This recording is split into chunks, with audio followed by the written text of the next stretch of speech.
Hey there. Do you aspire to become a great teacher someday? As you progress from free-service professional teacher to classroom practice, you will often reflect on what, why, and how you are teaching, or does your teaching makes a big impact on your students' lives. This self-reflection is a way to develop a coherent structure that leads to reflective practice in the classroom, that you can use to create your own philosophy which you can integrate with your teaching method. But what kind of philosophy will you have? Would you become idealist or pragmatist teacher?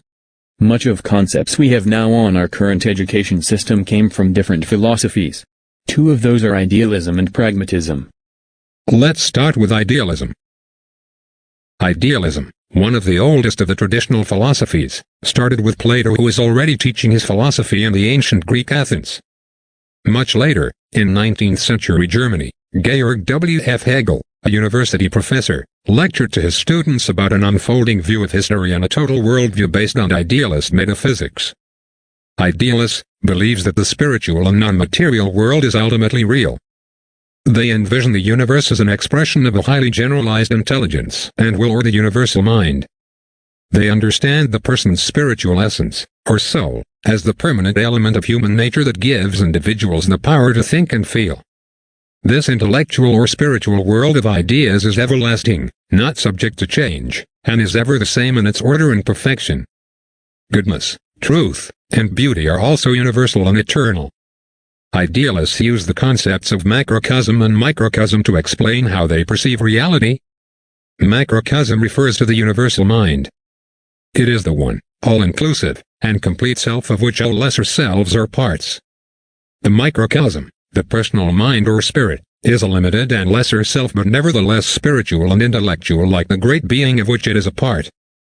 Since idealists believe that the ideas that make up reality have always existed in the mind of the Absolute, our personal knowing means that we have grasped these ideas and made them conscious in our minds. Idealist emphasizes the recognition of a priori ideas that are already buried deep in our minds and are there before we become conscious of them. Here comes the introspection. By thinking deeply and seeking out meaning, the individuals search their minds and discover that it contains the ideas that are a copy of the macrocosmic mind. So if you would become an idealist teacher, your challenge is to ask the probing questions and to present ideas that challenge students to become conscious of this latent knowledge.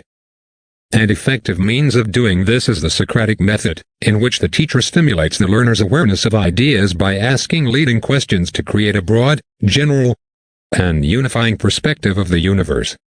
Another is modeling. Teachers should be models worthy of student imitation. They should have wide knowledge of the cultural heritage and lead exemplary lives. Schools are repositories of the so-called eternal truth and have organized education into a hierarchical curriculum of academic subjects in which some subjects are more important than others.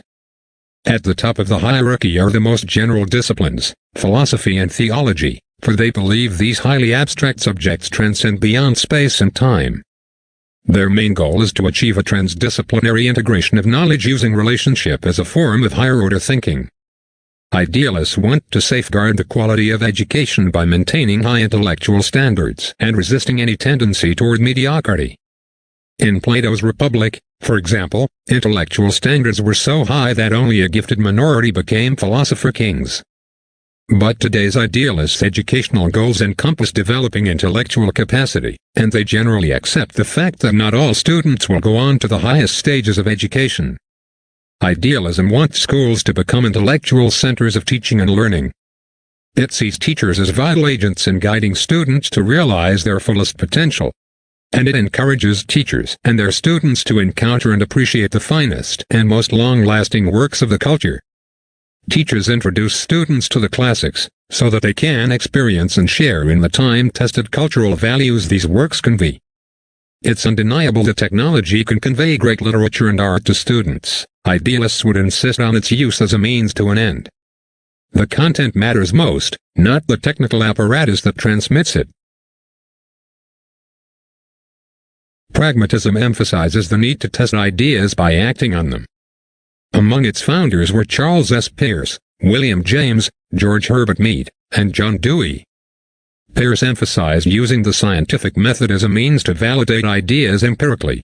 He substituted probability, what is likely to happen, for certainty. James applied pragmatic philosophy to psychology, religion, and education. Mead emphasized children's development as learning and experiencing human organisms. Dewey, in particular, applied pragmatism to education.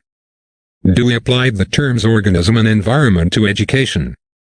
Dewey saw human beings as biological and sociological organisms who possess drives or impulses that sustain life and promote growth and development.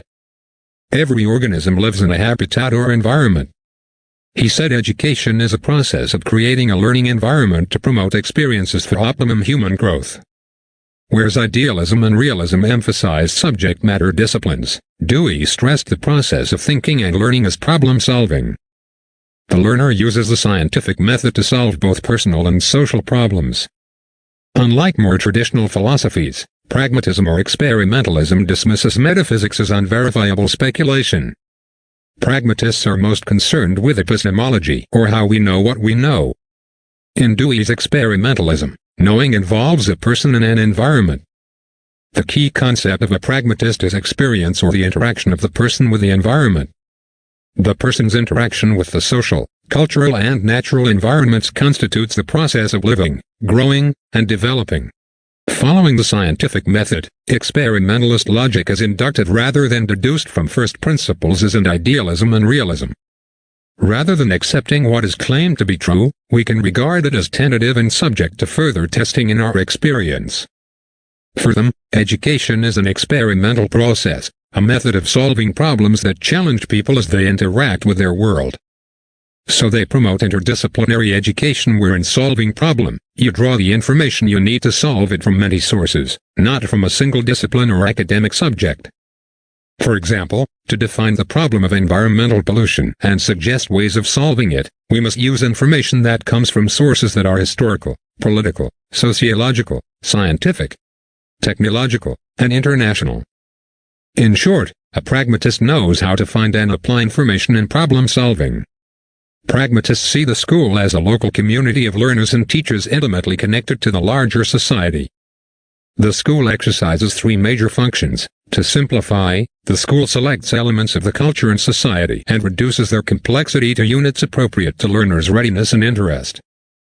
To purify, it selects worthy cultural elements and eliminates those that limit human interaction and growth. To balance, the school integrates the selected and purified experiences into a harmony. Pragmatists are more concerned with the process of constructing, using, and testing knowledge than with transmitting bodies of allegedly permanent truths. Pragmatist teachers are risk-takers who see education as an open-ended process. They work to transform classrooms into collaborative learning communities by encouraging students to share their interests and problems. Pragmatist educators also encourage both cultural diversity and commonalities. Now that you have the idea about the difference of idealism and pragmatism, would you rather be an idealist teacher or a pragmatic one?